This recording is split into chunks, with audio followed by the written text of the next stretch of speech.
we cover article 12.1. It is elastic curve. So by the end of today's session, you must be able to define what is the meaning of elastic curve.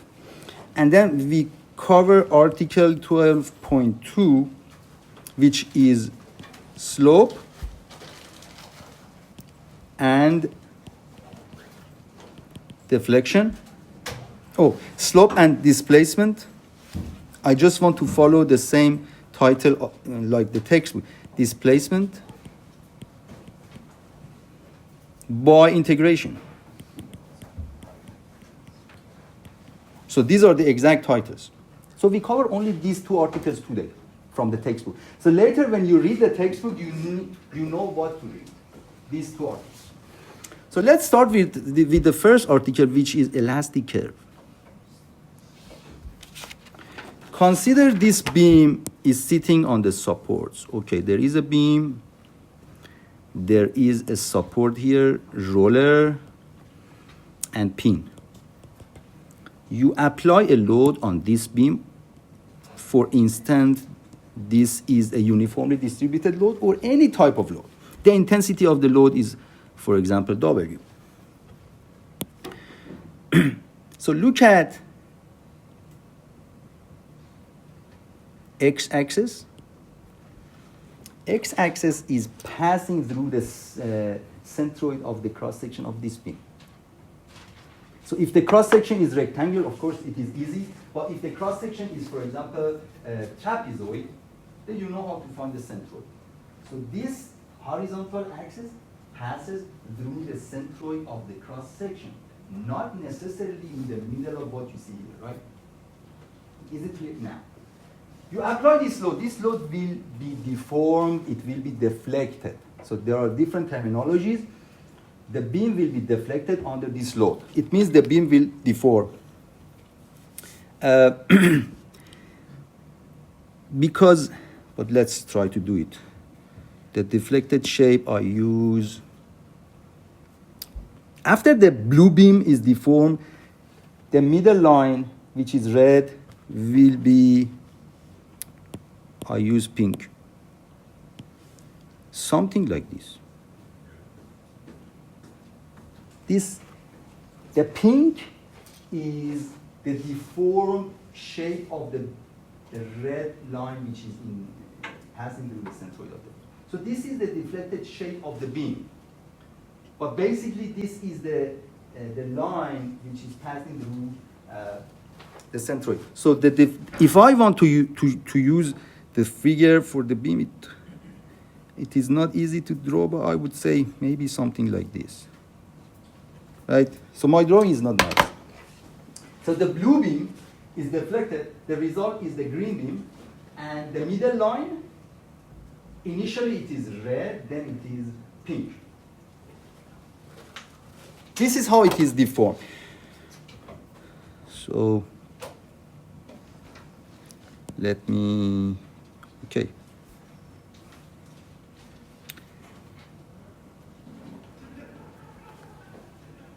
The pink line is the one that we call elastic curve, article 12.2. This one, elastic curve. In many cases, they don't draw the beam in two-dimensional view. They just show it by a line, and then they just show it the deformed shape of the beam by the pink line. That would be easier to understand, but don't forget those lines are actually the line that passes through the centroid of the beam. So to make it easy, we always look at the elastic curve. Why do we call it elastic? Because the formula that we will generate for elastic curve is valid when your beam is behaving linearly. So Hooke's law applies, the beam behaves linear elastic. So now we are going to generate some formulas for that.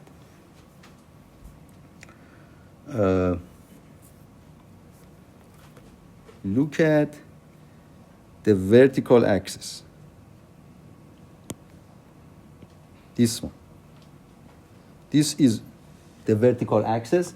So we use nu. Nu is a Greek letter.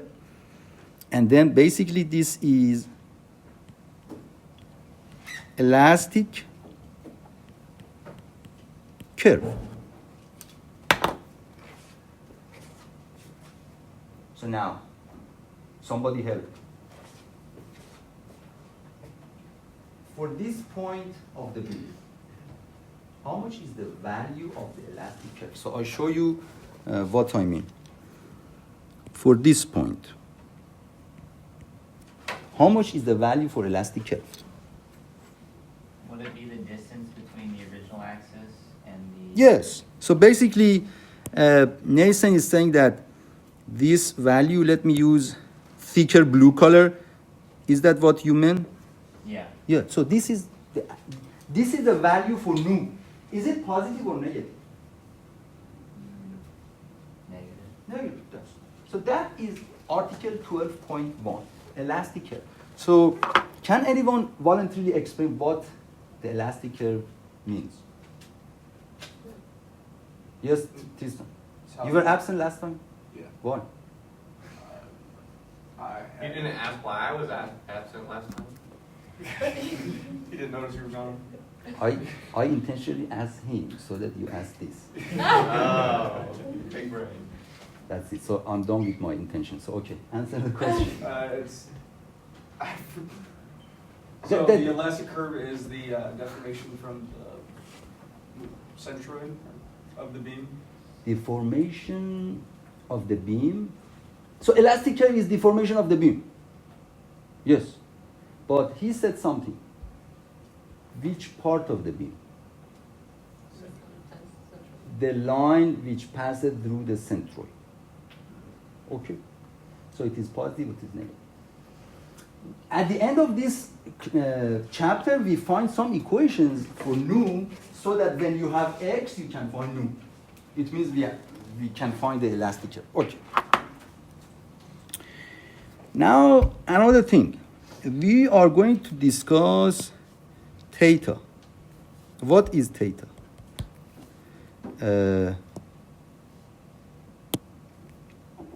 I consider part of this pink elastic curve. Which part of it, Adrian, do you want to consider? Adrian. Is your name Adrian? Aaron. Aaron. Which part of the pink curve do you want to consider? Just give us 1 point out of it. Oh, I'm colorblind, so this is not going to work well. Okay, I use my hand. Here or here or here? Right there. Right, okay. So now we have him in the class. Okay. So he said, what color I use? He said this point. If I draw a tangent line to the point that he said, right? That is the tangent line. That tangent line will form an angle with the horizontal axis. So that angle is theta. It means you start from the horizontal and then you end up with that tangent line. So basically, this is the definition of rotation for that point of the beam. So whenever you forget the definition of rotation, you what was your name? Aaron? Aaron. You remember him. Because this is the difficult part of this course. Usually students struggle with drawing theta, and you will forget it. So let's practice again. You already know the elastic curve in pink. You want to draw theta for one point of the beam after deformation. You consider this point, you draw a tangent line, and then you consider the original direction of the beam. Originally, the beam was horizontal. So you draw a horizontal line, you start from that original position, you rotate until you reach tangent line. That angle with that direction is theta. So theta is the rotation of this point. This is how we define it. So if the question asks you how much the beam is rotated at point that Aaron defined, And this is how you draw it. So now, Nathan, if you want to do it for Nathan, you tell me how much is theta for this point. For this. You would draw the tangent line, it's probably 0, or close to Yes. 0. Don't. Yeah. Because the tangent line is horizontal. Any question? Now, I said you consider this line. What is this line? A line parallel to the, She didn't say it's a horizontal line. She said it's a line parallel to the first direction of the beam, right? The reason I'm saying, yeah, and it is correct, because you are not supposed to draw the elastic curve for beam. You're supposed to do it for frame as well. So some of the segments are at an angle. So you always consider the first scenario, the first direction. So now I give you an example. Let's say this is your beam. This is your beam. So deformation. So from now on, we do not draw the beam in 3D.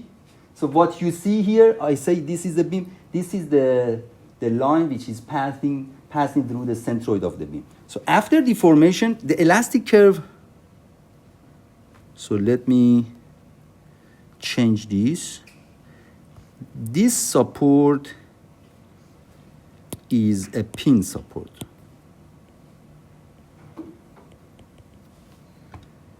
And then if the elastic, so I apply this moment, the pink curve is like this. So the pink one is the elastic curve. Now we go back to Aaron. I am asking Aaron to look at point A and try to draw theta in his mind. So this is a beam, right? The beam is not supposed to be always horizontal. And then it could be a frame. So the first step, we draw a tangent line at point A. Okay. Tangent line. Then Amelie said that, yeah, we consider the first position of beam. So how much is theta at point A now? You must be able to know. Nathan? Basically 0. Yes, again 0. So now, let's go for another point. Instead of A, I go for this point, B. So I draw a tangent line. So now, somebody help. Somebody help, volunteer. Theta. 20 degrees maybe, 20, 30? No. Yes, Aaron?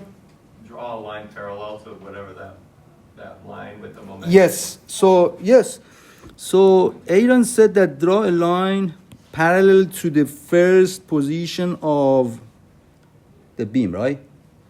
Okay. And then you start from the line that he mentioned. And then you reach to the tangent line. So this is theta at point B. That's it. Yes? Does direction matter for this? Yes. It matters. So we start from that line. From the parallel line. so if it was like, if it was close to like the pin support, it would be like 90 plus whatever, like Yeah. extra, okay. Usually the textbook doesn't pay attention to the details when it comes to drawing theta.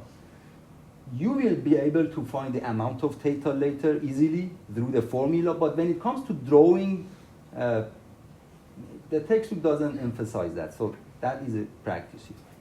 Okay, so we will practice it again later if we need. So you understand? Now, look at the direction of theta. Is it clockwise or counterclockwise? Counterclockwise. Okay, counterclockwise. The sign convention here said that theta is considered positive for counterclockwise. So again, sign convention theta is positive counter clockwise. So you already know sign convention doesn't have a reason, right? It's just an assumption. Okay. So now you learn how to draw theta. You know how to give it a sign, positive or negative. So in this case, Tristan said theta is 20 degrees. But is it positive or negative? Yes, positive, because counterclockwise is positive. Okay. So now we move forward.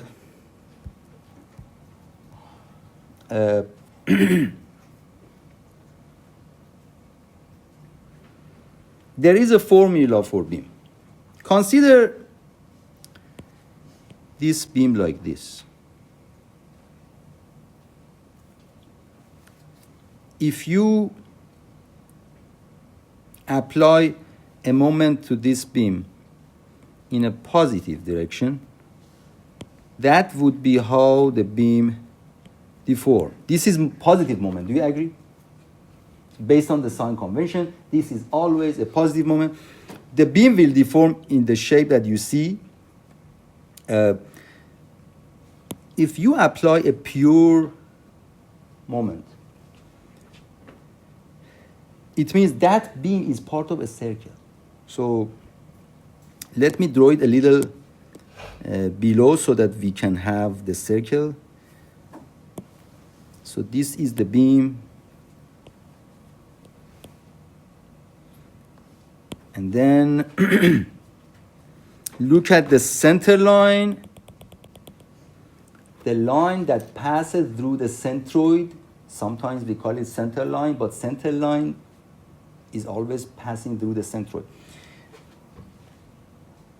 Consider this as part of a circle. So this is the center of that circle.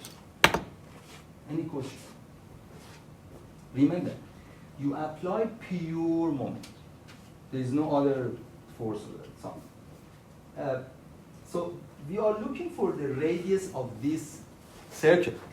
So I am going to use green color for the radius. Maybe this green color. Somebody voluntarily help and say that where the radius starts, where it ends. Aaron, because you're happy to help today. Where does it start and where does it end? Is the yellow line the initial spot?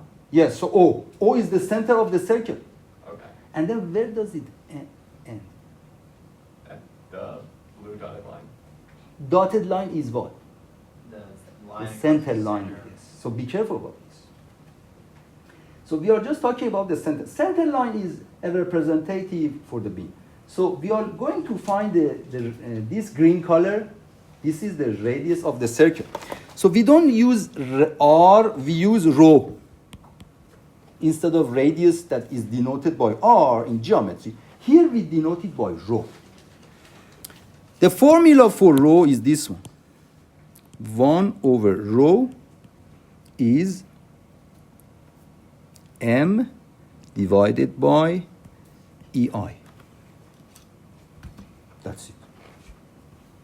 Rho is the radius, but we denote it by rho. We don't denote it by R. M is the moment, E is modulus of velocity, I is the moment of inertia for the section of the beam. Where is the section of this beam?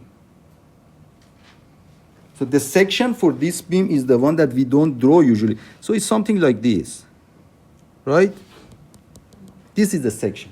So I is the moment of inertia about this axis. If this is X, this is Y, when we say IX. Okay. Basically, it is not always part of a circle because we don't have a pure moment applied on the beam. It is mixed with other forces. So what you see here is not the entire beam. It is an element out of a beam. So it means that it means that the drawing that you see could be for this element out of the beam. And the length of the element is extremely small, which is dx. If we have an arbitrary loading applied on this beam, no matter what the type of the load is, if the element is extremely small, then this can be considered as part of a set. So what I'm trying to say is that when you have a beam, let me draw again. Then you have a beam like this. The amount, after you apply a load, let's say this is the load, distributed load, moment, another load, the beam may deform something like this. Arbitrary deformation, right? Because the load is arbitrary load, so the deformation is something we don't know. I'm trying to say that rho for one element of the beam can be calculated. So it means that you consider only one element of the beam. I would go for, let's say, the element in green, which was originally undeformed, so I use pink for the undeformed. So pink is the element before we apply the load. Green is the same element after we apply the load. So I'm saying that for that pink, if you want to find rho, this is rho. For another element, let's say this element, the amount of rho would be rho 1. For another element, it would be rho 2, rho 3. So rho is different depending on the location of the element. I said it is part of a circle. Yes, rho is the radius of the circle, but that circle is unique for each of these elements. So if you look at the formula for rho, we said 1 over rho is m over ei. But you already know moment is a function of x. So moment is different depending on the location on the beam. So rho is also different. So rho is also changing. Okay. But there are some situations that moment is fixed, is not a function of x. It means the diagram for moment is a horizontal line. In that case, for all of the beams, we have the same rho. That means the beam is under pure moment. Moment is the same, for example, 30 kilonewton meter for all the points on the beam. In that case, rho is just fixed. Okay, so now you know the concept of rho. It is a little conceptual, but once we get into the example, you can understand better. But I'm trying to explain the concept because the textbook is not good at that. So to review what we have discussed, look at this. Moment is positive, and this is rho. So the formula is m over ei. So when moment is positive, then rho must be positive, right? Because m is positive, ei is positive, then rho is positive. So look at the situation where moment is negative. Okay, this is negative moment based on the sign convention. So this is a general sign convention, always. Statics, strength of material, future courses. The top one is always positive moment, the below is always negative moment. This is a sign convention, always. So for the bottom one, this is rho, Somebody help. For the bottom, rho is positive or negative? Negative? Yes. Why? Because m is negative. Because moment is negative, so based on this formula, rho and m have the same sign. Because EI is always positive. So yes, rho can be negative. It's a radius, but it's not the one that you learn in geometry. In geometry, radius is always a positive quantity. But here, it could be positive, it could be negative, and you see the reason. Because moment can be negative. So again, this was the answer from Aaron. Aaron, where is this point? You already answered this. The center. Center line, okay. So I'm going to draw the center line.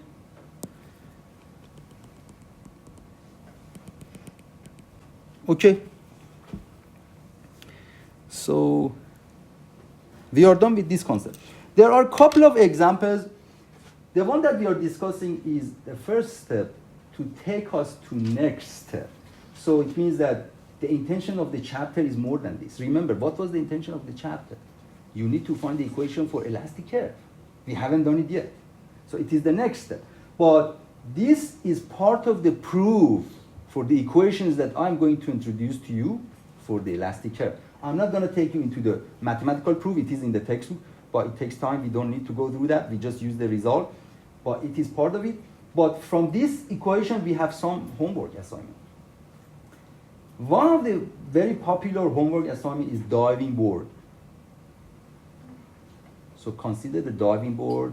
It's a cantilever beam. So it means Nathan is just on the diving board. No, Aaron.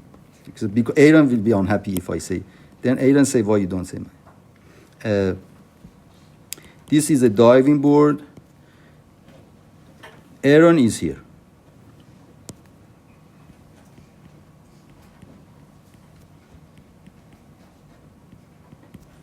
Okay. Very good looking. This diving board is acting like a cantilever beam. So this is a homework problem. Later you will see that. The beam will deform in this way. The moment is produced here. The question is asking you about rho. And you know how to find rho. Rho is 1 over rho is m over ei. E is modulus of elasticity.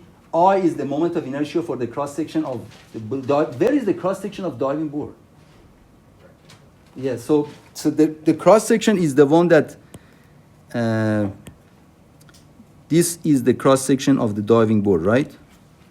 Because diving board is something like this. Okay. How to calculate moment? The force of like the weight. The weight of Aaron times the distance. So you know it. Okay. So you will do it as your homework. So we have a couple of questions for rho. One more thing before we move to next part. I told you about rho, ME. Okay, that's it. So now we are good to, let's look at the textbook. For what I just told you, let's see what we have in the textbook. So we have this, this is the elastic curve, right? But you already know this is the center line for the beam after deformation. The textbook doesn't show that to avoid confusion, but you know that. Right? And then for the right side is like elastic curve. Why do we call it elastic? The Hooke's law. All the formulas that we prove here are based on the assumption Hooke's law applies. It means the curve is elastic curve. But again, you learn this concept, elastic curve. What does it mean? The beam will go back to its normal state. When we say linear elastic, it means if you unload it, the beam will deform back to its original shape. It means the amount of load is not too much. But if you increase the amount of load, it means this is Aaron, then Nathan is on his shoulder, and John is on his shoulder, too many people. Then the beam will start cracking. Then after they jump to the swimming pool, the beam doesn't deform back to its original shape because crack is already there. It is a plastic deformation. It's not elastic. So elastic means the load is not much, so that after you release the load, the structure will deform back to its original shape. But the question is, okay, if the structure is under plastic deformation, how would you do the calculation? That is your year 4. So in year 4, you have some courses that you learn about the equation for plastic deformation. So let's see what else. So this is the one that we discussed: positive moment, negative moment.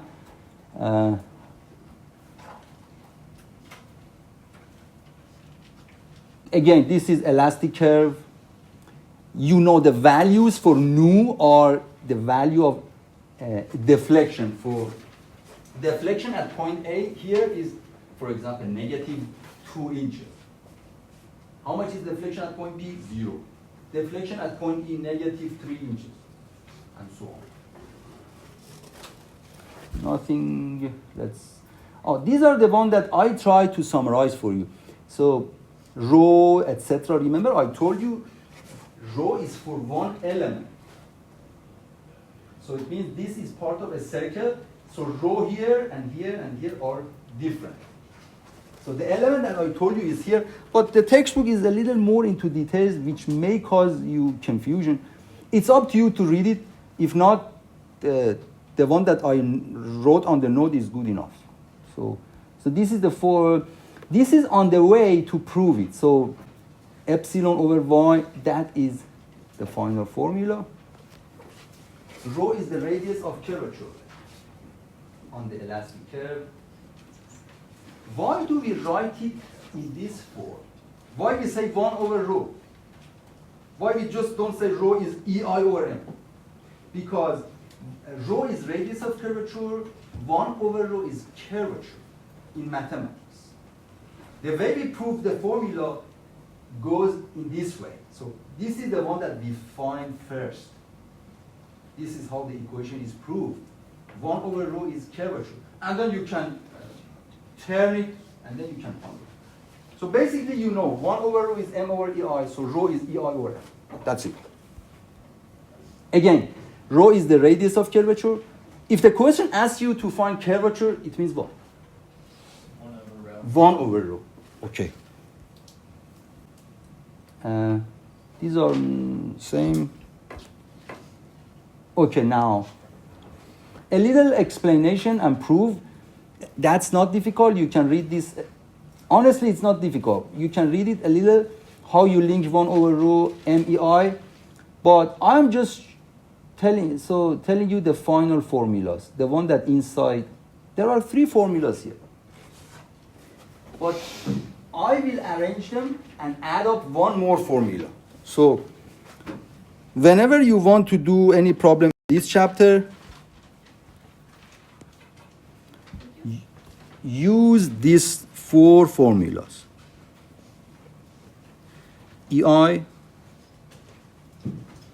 differential order 4, nu. Somebody help voluntarily. What is E, what is I, what is W, what is nu? E is the modulus of elasticity. Modulus of elasticity. I, moment of inertia. What is nu? The distance it deflects from. What is its name? It has a name.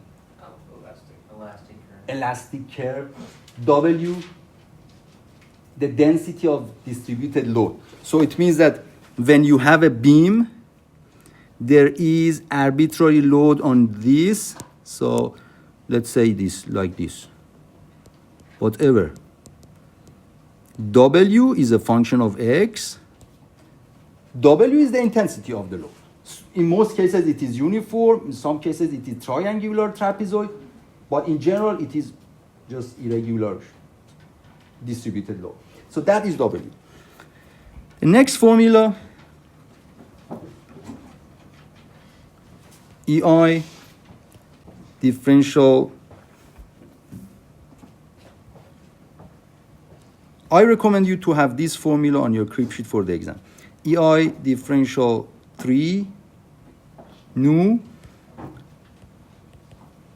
it is V. Okay, what is V?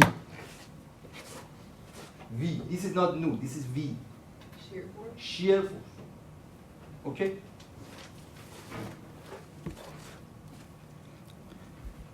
Next.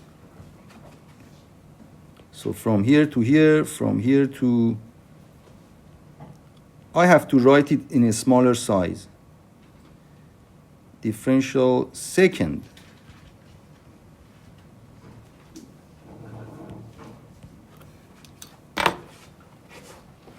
Everything is the same. This is 3, this is 4, this is 2. What is M? Moment. And then we have one more. I just wanted to have them together. So I don't want to go to next page. So if you cannot read it, please ask. The next one is EI 1, 2, 3 differential of nu. EI differential of nu, it is tangent of theta. So if you look at this order integration, another integration. So we apply integral to this, the order is 1 lesser. Again, we apply integral to this, the order is 1 lesser. So this equation is integral of this equation is differential of this. So W intensity of the load, shear force, moment.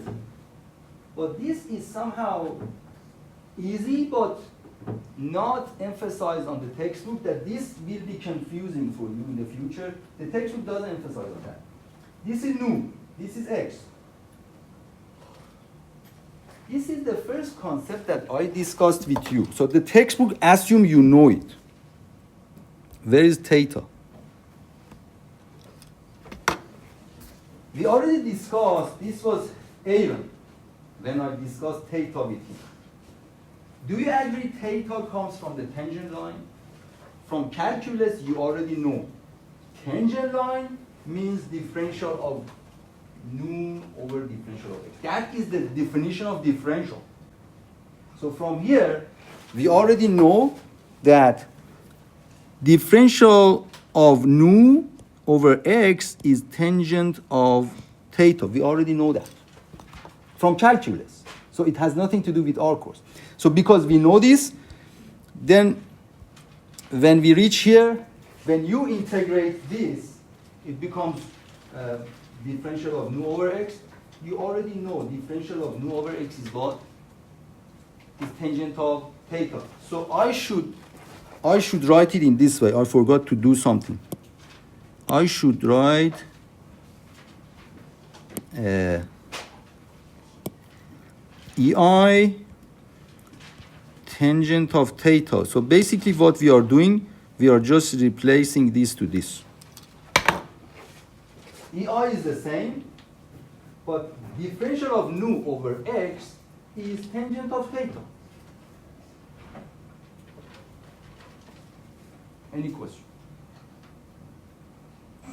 So again, this might be confusing. So whenever you use these equations in the exam for your homework, make sure you have 4 equations together. Then you see which one is applicable. You can have them on your crib sheet. Because we are discussing linear elastic behavior, the amount of load is not much, deformation of structure is not much. It means the deformation of structure is too small. Remember, in this course, the deformation of structure is actually small, because if the structure deforms much, then it will collapse. So you will learn it in year 4. Because deformation is small, theta is small. Give me a value for theta, Aaron. Very small. 5. Okay, Like yeah, it is small in the range. It is small in the range. Yeah, so when we say small, there is a condition in geometry, you should have learned it in school. If theta is below 6 degrees, tangent of theta, sine of theta is equal to theta when the theta is with the unit radian. Have you seen this before? Now is the time to look at it. And then you can practice it with your calculator.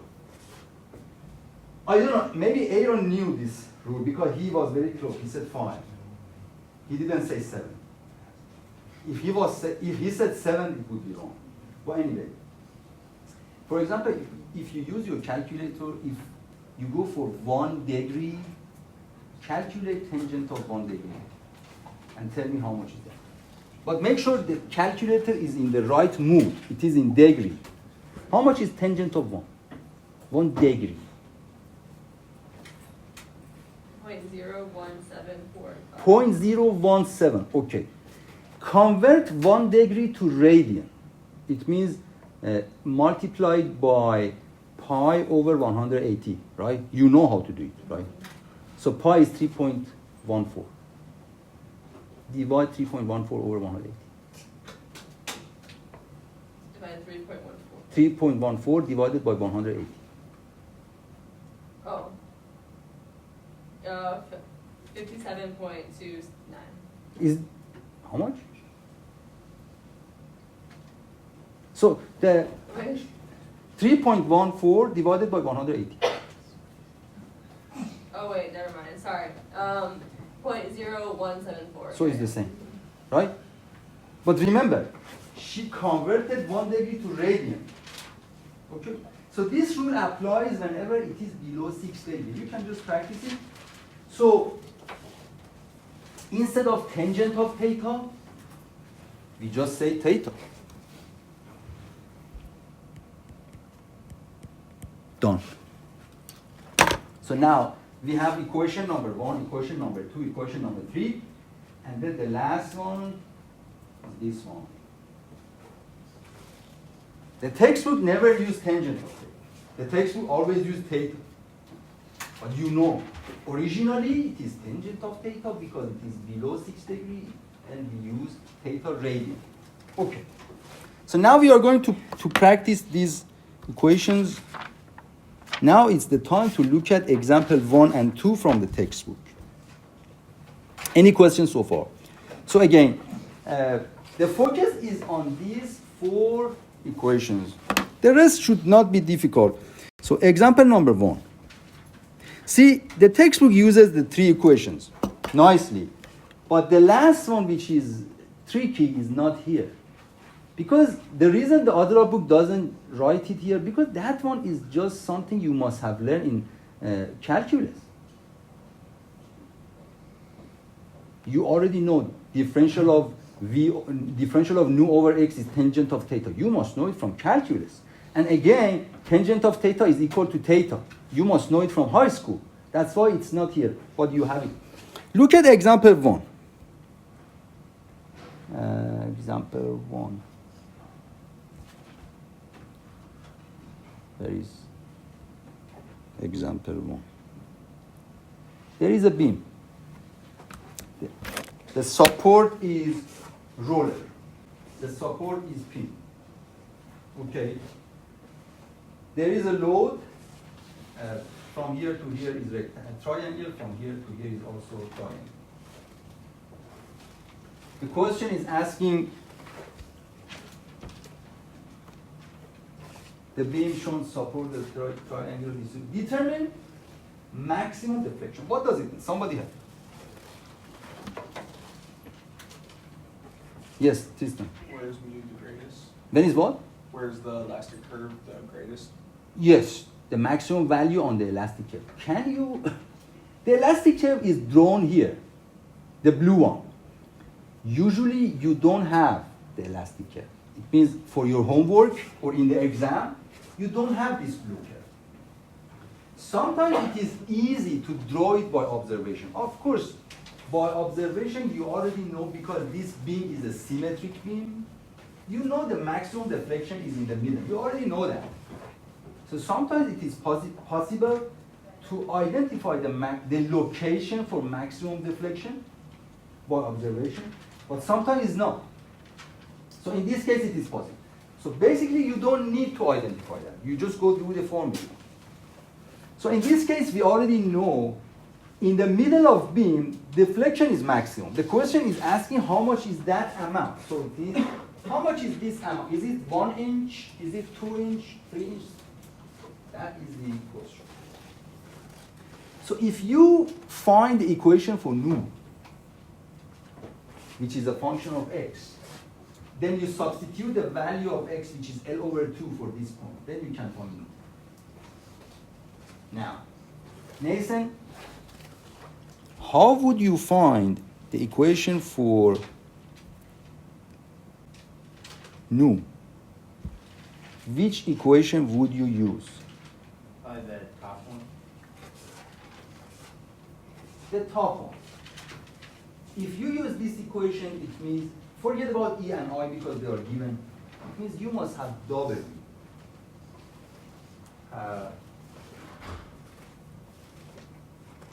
Do we have the equation for W?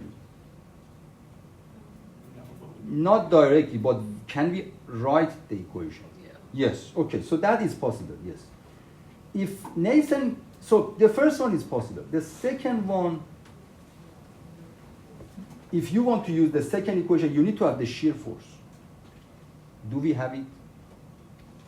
But we can obtain it. So it means you cut your beam somewhere, the distance is x from the left side or right side, you write sigma of x, sigma of y, then you can find the equation for it. So basically, 3 of them can be used. But now we understand, okay, 3 of them is possible. What are we looking for? Aaron, you wanted to be volunteer at today's class. I did not. You guys just force signed me up for it. So, Nathan, 3 of the equations can be used, right? If we're trying to find new, Which one is easier? Of course, you can use all of them. Which one? The second one? Why? No, wait. MX. I feel like Yes, MX. so he know the answer. Why? Because when you have this part, you need to find nu. You need to integrate it twice to get to nu, right? Here you need to integrate 3 times. Here 4 times. Of course, this is easier. But all of them are possible, but we look for the easier one. So the textbook is using the last one because it's easy. Now, how do you find mx? This is statics. You cut it at the point. You cut it somewhere. I don't want to show you the solution because when you see the solution and you don't challenge your mind, you understand it, but you easily forget it. Did you know that? Whatever you learn easily, you will forget easily. So it means you have to learn it by torture or something. that is the concept behind the learning. Now, yes, Amelie said that we cut it somewhere, and where is the origin for x? It's at the left side. Why? Because the figure showed that. Yes, if the figure doesn't show it, is it okay if we consider the right? Well, you have to define where you're starting from. So it doesn't affect the final result, right? Yes. So it's up to you. You go for right or so when you cut it, do you consider the right segment or left segment? Left segment. If you consider the right segment, it doesn't affect the result. No. We go for easiest. Okay. So now let's look at the solution. Where is that? So we consider the left segment, but there is another thing. There is the solution. X origin is here, but you can consider origin here. It doesn't affect the final result. You consider the left segment, or you consider the right segment. Again, it doesn't affect the result, but you can see the right segment is more difficult. Another issue is that look at this segment. You need to be focused. I am saying that this segment is from here to here. Am I right or not? Well, it's the distance of x. It is, so it means somewhere here, right? Yeah. But this is the one that you will confuse later, specifically for this example. When you do the calculation, suddenly your brain changes and you think that this segment is from here to here. I don't know why. And now I'm alerting you now, right? So if the one that Emily says is right, which is right, you cut it here, how would you denote this amount of intensity here? You denote it with? In terms of X. In terms of X. So you don't use W0. The textbook doesn't use, the textbook is using W, but it should be WX to avoid any confusion. Okay, so again, this segment is cutted with the distance of X. This segment is not half of the beam, it's not.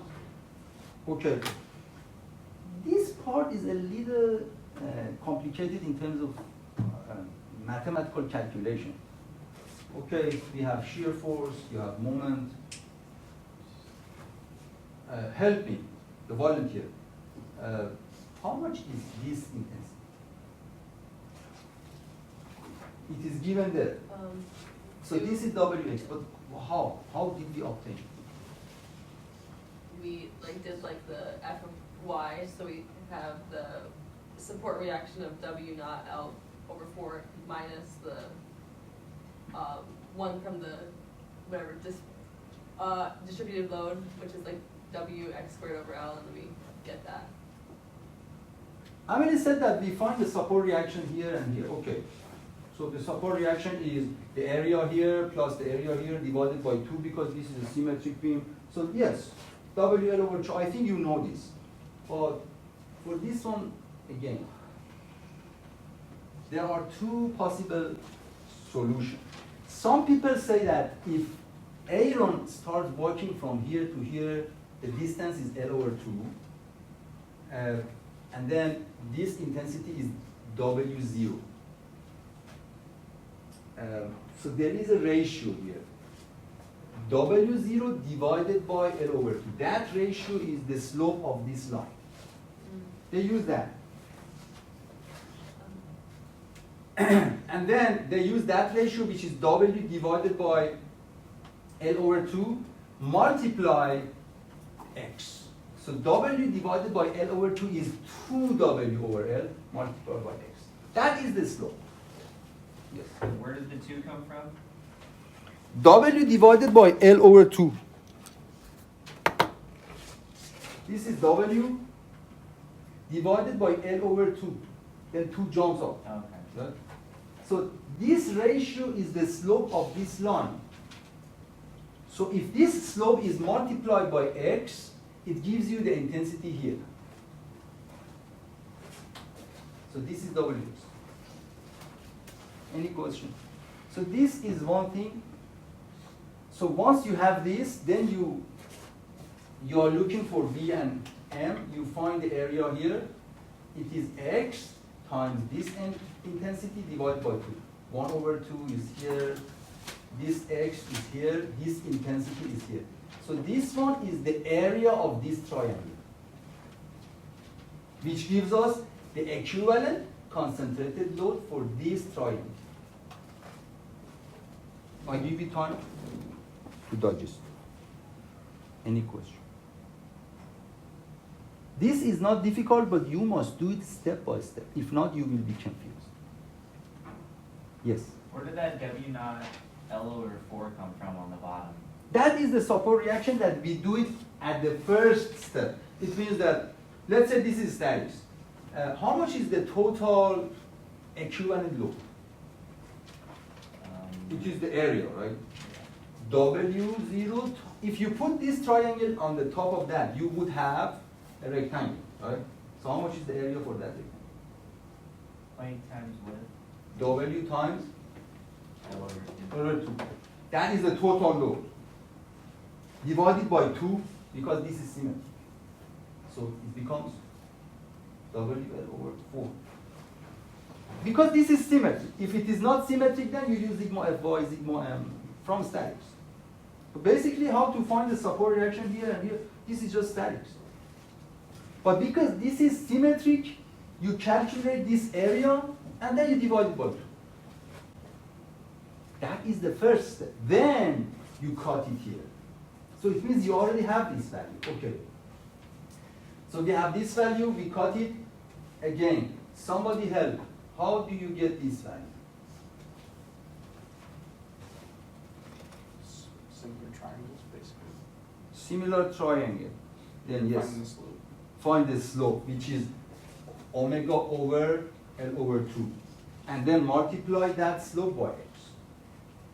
A volunteer, explain what is the meaning of W here? Explain. It's the equivalent load. No. Yes. Put it in terms of x, What in terms of x? putting W in terms of x, W. Yeah, it is W in terms of x. W is the intensity of the load. The intensity of the load in terms of x. So it means depends on the location. Okay. So now you have this value. What is this arrow here? Somebody help. The load, if it was at one point. The load what? How much a single point load would be if it wasn't distributed. Equivalent concentrated load to this distributed load, right? Look at this dashed line. This is distributed load. You find the equivalent concentrated load to this distributed load. How do you find it? 1/2 times the. So means 1/2 time means the area of this triangle. 1/2 x, this dimension. You rearrange it, you simplify it. So this one is the area of this triangle. So now you are done with the free body diagram. You have these, you have these, and you have the location, and I'm sure you know what means one set. You know that. Now it's time to write sigma Fy, sigma m, and then you can find V and M. But once you find V and M, they are the function of x, because Aaron said W is a function of x. So basically those are the equations. So look at here. Sigma M in that free body diagram, and you can find the equation for M, it is a function of x. Done, we are done with the equation for M. And we don't need to find the equation for V, but if you want to find it, then you can find it. Here we just need M, because Aaron said we use the third equation. But you can find V. Any question on it? So let's go into this equation. What does it mean? Somebody help. What is this moment? Where is this? Which section of it? Which position? Any point x. Any point with the distance of x from the left side. So if x is 0, how much is M here? 0. Is it expected?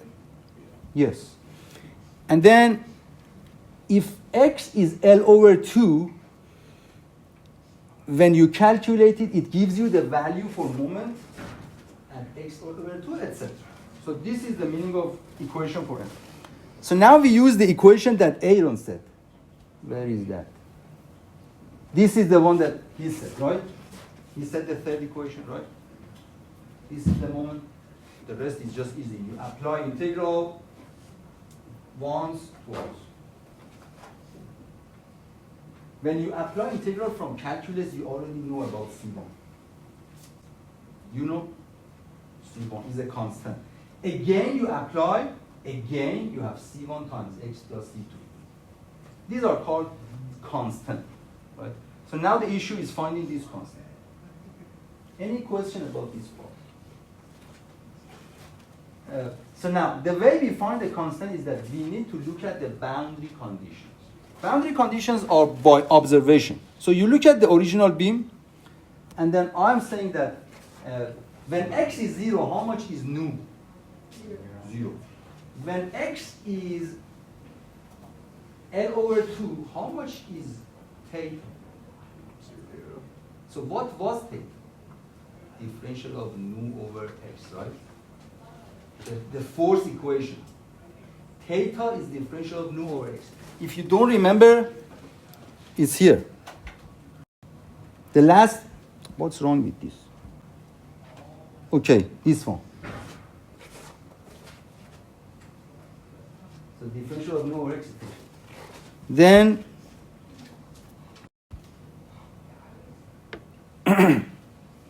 so you use the boundary condition. It means when differential of nu over x is 0, then x, how much was x? In the middle of the beam? L over 2. L over 2, and then this was theta, right? Theta was 0. So x is L over 2, x is L over 2. D differential of nu over x is 0, then you can find C1. Now, you said when x is 0, nu is 0. Okay, x is 0, x is 0, x is 0. Nu is 0. How much is C2? So C2 is 0, but C1 is this one. That's it. These are called boundary condition, the one that I use pink. Boundary condition. You find boundary condition by observation. You need to look at the geometry of the beam and then you find the boundary condition. So once you have C1 and C2, substitute C1 and C2 here. So now you have two equations. Now somebody help. What is the first equation? First equation is like the slope of the. Yeah, so it means you just erase this and replace it with theta. So this equation is theta. So if you want to find theta for different points of the beam, just erase this and then instead you just put theta. That's it. Radian, the unit radian. So the first equation is theta. The second equation is elastic curve. We are done. Now, the question is asking you to find the maximum of elastic curve. Where does it happen? Somebody help. Theta is 0. Yes, in the middle of the beam. By observation, right? So, x is L over 2. So when x is L over 2, we have the maximum of deflection. Do you agree? So in that equation, you need to substitute x equal to L over 2, and then you find nu. That is the maximum. Okay? By observation. So it means you substitute x is L over 2, x is L over 2, x is L over 2, and then you have C1 and C2. So x is L over 2, x is L over 2, L over 2, you find nu, this is the maximum. But my question is that it is not possible to look at the elastic curve when there are complicated loading on the beam. It means if you don't know maximum of elastic curve is in the middle, how would you solve this? Theta equals 0. How, theta equal to 0? What do you mean? I guess tangent, like when the slope of the curve is like parallel to the axis where it would bring this from. So I guess D. She's saying something that is, yes. In calculus, if you have an equation and you want to find maximum or minimum, how would you do that? Get rid of it. Differential. Theta equals 0. This is calculus, right? So you apply differential. When you apply differential, you have this, right? Then you set the differential equal to 0. And then you find x from there. That's it. So whenever you want to find maximum or minimum of a function, apply a differential, set it equal to 0, and then you find x, and then you. But if you already know the value for x, then you don't need to do that.